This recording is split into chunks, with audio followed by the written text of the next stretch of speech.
Oh, Ah. look at that side of the draw. Oh my Lille, God. Roma, Bologna, Midtjylland, Forest, Porto, Stuttgart. Oh, jeez. Okay. That is a hard side of the draw. Oof. Oh, mate. It's rough. That is a stinker.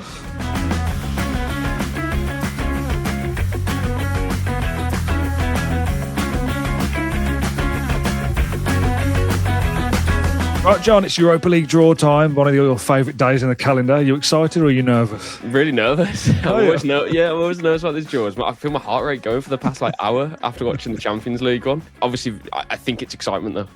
Yeah, I think so. But it's more the anticipation of oh my God, who are we going to get? Is this going to be a good or a bad draw? Or either way, I think we'll be okay. But yeah, really looking forward to it. So we're reacting live. We're both watching it now. We've synced ourselves up on 2 different YouTube pages, so we're in sync across the internet. Everyone watching this will be a kind of condensed highlight, so everyone knows whether we've got Lille or Celta Vigo as you're listening to this. We don't just yet. So that's the first thing. Who are we going to get out of those two? And then what's the route to the final? Come on, that's what we're going to talk about. I mean, to be fair, the competition brands this as the road to the final draw because it maps out the whole kind of bracket. So yeah, let's see what happens, shall we? If Villa obviously win the Europa League, we would play the Super Cup as well, which is something that geez, another trophy to compete for. We need to win the Europa League to start with, but that's something that's quite cool. Right, the draw's starting. This is it. Here we go. Fast forward to when Villa come out. Forest Midtjylland. Midtjylland did a job on Forest. So this is us now. Penultimate ball is Lyon. Who do we play? Lille. It's Lille. Lille again. Oh, God. Oh, wow. Okay. Lille again. Lille.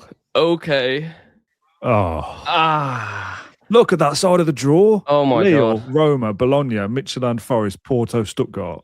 Oh, jeez. Okay. That is a hard side of the draw. Round of 16, Villa Lille would play the winners of Roma Bologna in the quarter-final.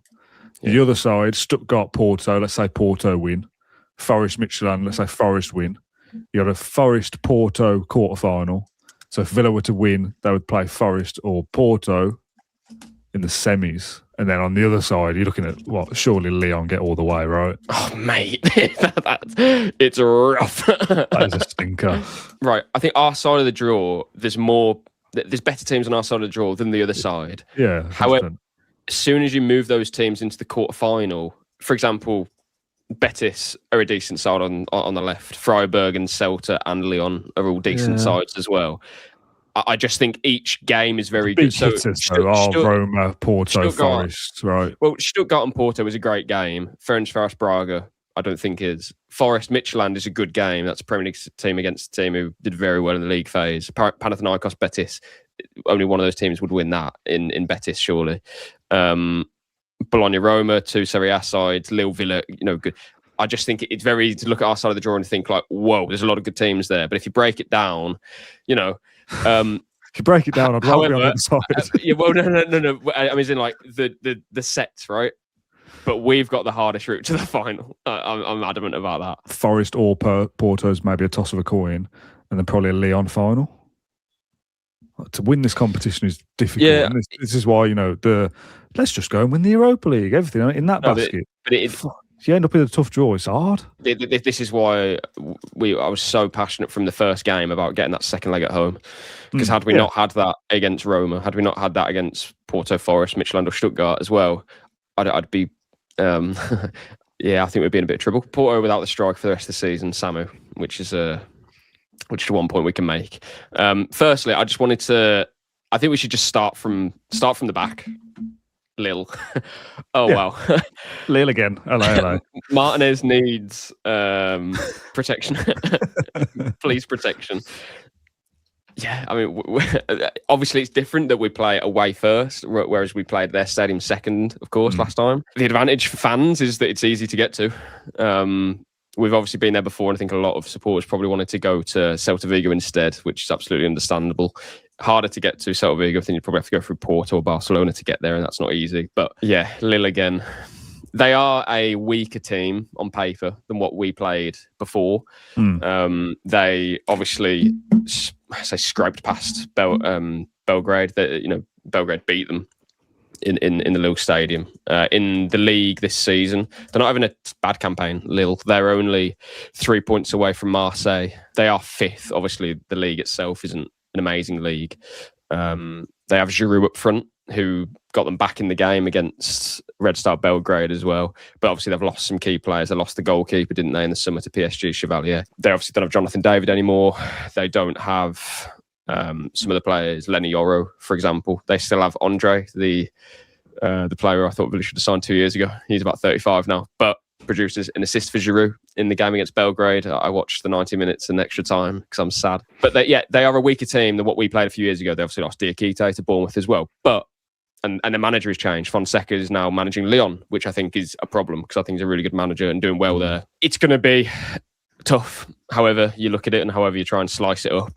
But we are at home second. So if you can avoid a defeat in Lille, I think you take that. And we're capable of doing that, by the way. Yeah, we're capable of winning in Lille. And obviously we don't play on the weekend.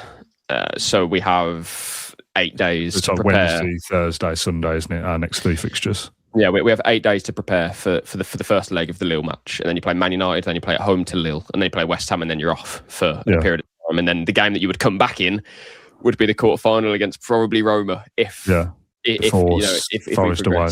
Yes, exactly that. So just quickly, the Europa League phase table. Obviously, Lille didn't have a great campaign. They finished beneath Celta Vigo, Red Star Belgrade, Victoria Pilsen, and they finished below Forest, Ferencvaros, Stuttgart, Bologna. They finished by Bologna, and Bologna obviously we beat 1-0, sorry. Was it 1-0? I think it was 1-0. Obviously, that was earlier in the season. So they didn't have a particularly good league phase campaign, which I think is a good thing, obviously. It means, again, that we aren't playing as strong a team as what we did back then. In terms of their results, they lost, for example, at Young Boys. We know that that's a poor result. They beat Dinamo Zagreb 4-0. But Dinamo Zagreb, I don't think, are particularly strong, to be honest. Elsewhere, they beat Freiburg at home in the league phase. Freiburg went down to 10 men, and they lost to Celta Vigo. So just kind of a few different results there. And just quickly, for those who are looking ahead to all the way to the final, as we say, this is the road to the final draw. You've already discussed where the quarter-final falls, but the semi-final we played before Villa's home game against Tottenham, and then in the week, the Thursday before Burnley away. And then, as we know, the final is between Liverpool and Man City as well in those midweeks. So, difficult when the fixtures stack up. But if you want to go all the way in something, then that's obviously going to happen. To be positive about it, if we're in the tougher side of the draw, and we think that pretty much all 8 teams on that side are all pretty decent, 4 of them are going out, at some point. Yeah, I mean, just to finish with Lille quickly, that just looking at their results from like a broad spectrum, it's a proper mixed bag. Like it really is. I mean, I talk about some of the Europa League results, but then the 2 before that, they lose 4-3 at home to PAOK. And then the second match, the first away match, they beat Roma 1-0 in Rome. So odd. And then in the league, they go and lose 4 games in a row. We're winless in 6, but before that, they won 4 in a row. It's a really odd team by the looks of things. So Villa are going to have to obviously play to their best level or whatever and not expect anything. And frankly, that atmosphere for that first game, I think, will be something extraordinary. I mean, it was for the quarter-final of the Conference League, and now with the added spice of Martinez going back there, Villa going back there, they're going to want to do a job on us, absolutely. It's going to be a really tasty couple of legs, I think. Okay, we'll discuss that in more detail as we get nearer to it. Yeah. We play Wolves in a few hours, so let's turn our attention back to Premier League. We'll be back with the post-match show later tonight.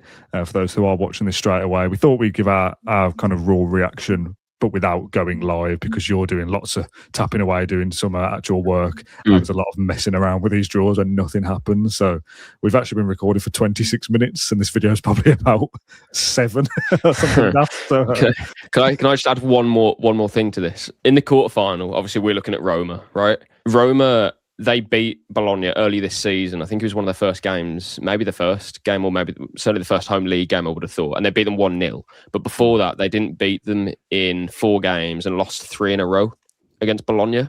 Bologna beat them 3-1 and 3-2 in Rome.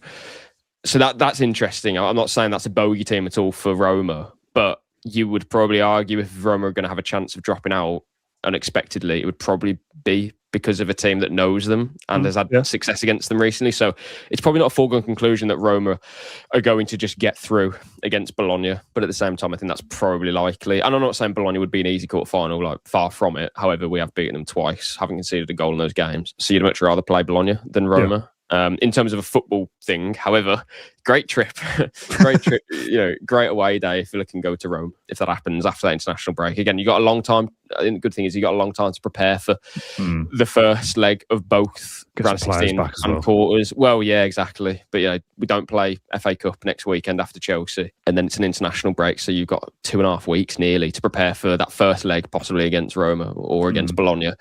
And then that semi-final, I shouldn't say this, but Porto don't scare me as much as what other people, I think, make them out to be. I've watched a few Porto games this season, and while they win a lot of games, and that's, there's a lot to say for that winning mentality, it's quite a poor Portuguese league this season. They're without their main striker, Sammy, for the rest of the season. I think he had an ACL or a bad knee ligament injury, which is obviously terrible thing, but won't be playing against Villa. They have Jan Bednarek as the centre back, and he's doing well there, but come on. Thiago Silva's there as well, but I'm not totally sure they are going to make it to semi-final. It's the kind of point I'm trying to make here. I wouldn't be shocked if Midtjylland beat Forest. They've already beaten them once this season. They've clearly got a bit to go so far, and really probably should have finished above us if it weren't for that late penalty that Brand scored against them. And the late goal that Jimmo Waloba scored for us as well against Salzburg. And then the wild card in there is probably Stuttgart. They could beat Porto. They did a job on Celtic, and that probably isn't such a hard thing these days. But yeah, I think that's a really interesting side of our bracket. I think that's very close and very interesting. But whoever we play in that if we get to a semi-final, I'd be confident that we can get through. If we can get through Roma, if that's who we play, and Lille, I think that those are two really difficult tests for us for different reasons. I think the initial reaction is, "Wow, look at the side of that draw! Bloody hell!" I think the more you talk about it, there's those little interesting stories there, which is why we do something like this. Yeah, and I also still think that we are the best team in the competition. We're the best team on our bracket as well. We just need to prove it. I do believe that. Yeah, we've had a bit of sticky form, but this isn't the Champions League. We don't have Bayern Munich or Atletico Madrid to play. We're playing the fifth or sixth best team in Serie A, and the sixth best team, I think, at the moment, or fifth best team in France. We're the third best team over the course of this season in England, the hardest division, who pay the biggest wages, who pay the biggest transfer fees. Like we need to be winning these games. There's no, going to Lille and thinking, oh, you know what? People are saying we're favourites. I don't think we are. No, we are the favourites. We have to get over that for me. We just prove that we're better than these teams and beat them. Are we going to see Daniel Marlon come back to haunt us? Well, that's obviously a big narrative now. I would flip it the other way and say that Leon Bailey is going to prove one or two things to Gasparini. Right, okay, we got to wrap up there. That was partially a joke for anyone who comes at me. Yeah, we need to wrap up there because I need to get this out and crack on with some other bits and pieces. So, John, thanks for joining me. Thank you for watching or listening to our raw reaction to Aston Villa's Europa League draw. And we'll see you tonight for the Wolves post-match, a few minutes after the full-time whistle. See you later.